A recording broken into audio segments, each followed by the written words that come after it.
Hello and welcome back to the TV24 Sports.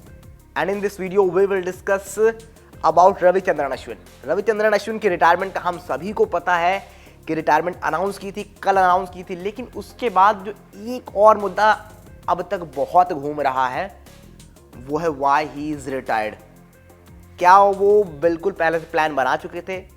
हम सभी को पता है, या रविचंद्रन अश्विन ने ये बात खुद आकर प्रेस कॉन्फ्रेंस में कही कि जब वो ऑस्ट्रेलिया आए थे पर्थ टेस्ट के बीच में ही उन्होंने ये बात रोहित को कन्वे कर दी थी कि वो इस बारे में सोच रहे हैं कि वो रिटायर होना चाह रहे हैं. बट उन्होंने कहा, रोहित शर्मा ने उनको मनाया. रोहित शर्मा ने कहा कि आप रुको और जो सेकंड टेस्ट मैच होना है पिंक बॉल टेस्ट मैच, उस मैच तक रुको एटलीस्ट, देन आप रिटायर कर जाना. ये साफ तौर पर उनके और रोहित शर्मा के बीच कॉन्वर्सेशन होती है. लेकिन इसके बाद भी ठीक है, ये बातें उन्होंने कही, लेकिन क्या ये बहुत सही समय था रविचंद्रन अश्विन की रिटायरमेंट का बीजीटी के बीच में?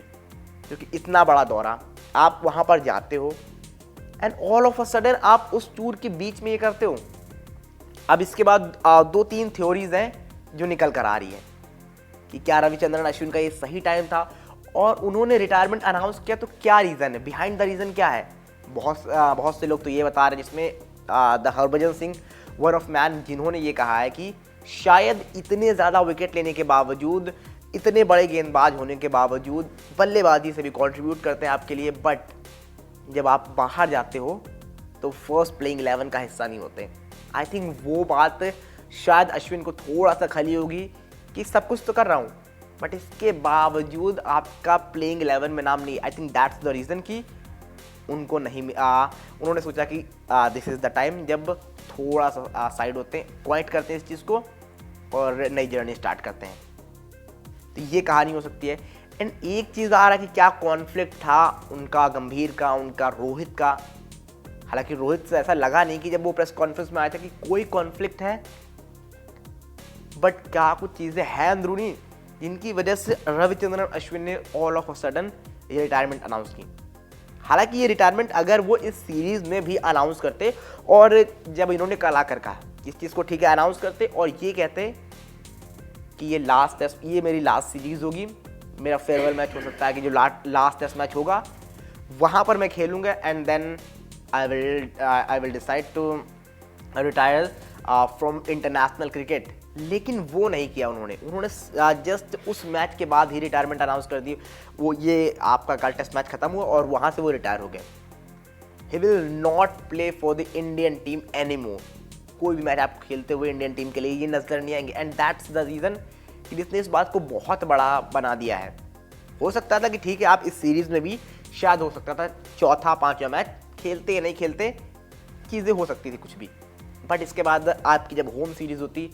हालांकि आई थिंक जो मुझे एज ऑफ नाउ रीज़न नज़र आ रहा वो ये कि ये 2 टेस्ट मैचेस आपके यहाँ पर थे ऑस्ट्रेलिया में.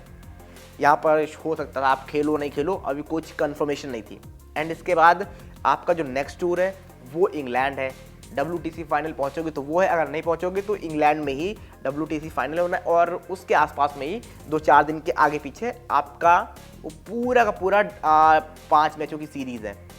Then so I think that's the reason कि अश्विन ने सोचा कि बिकॉज मतलब घर पर मैं खेल नहीं रहा हूँ, बाहर कंफर्मेशन है नहीं कि मैं फर्स्ट प्लेइंग 11 का हिस्सा होऊंगा नहीं होऊंगा, तो वाई नॉट टुडे. उन्होंने कहा क्यों इतना वेट करना है, अभी रिटायरमेंट अनाउंस करते. ये एक रीज़न हो सकता है जो मुझे लगता है पर्सनली, या फिर जो अलग अलग रिपोर्ट्स आ रही, जो अलग अलग स्टेटमेंट आ रहे हैं कि क्या कोई कॉन्फ्लिक्ट था, क्या प्लेइंग 11 में हिस्सा ना होना वो बड़ी वजह थी जो अश्विन ने रिटायरमेंट सडनली अनाउंस कर दी. तो ये बहुत सारी थ्योरीज हैं, इन पर धीरे धीरे से पर्दा उठेगा, चीज़ें सामने आएंगी और सब कुछ आपको हम यहीं बताएंगे. तो उससे पहले अगर आपने अभी तक चैनल को सब्सक्राइब नहीं किया है तो जल्दी से कर लीजिए.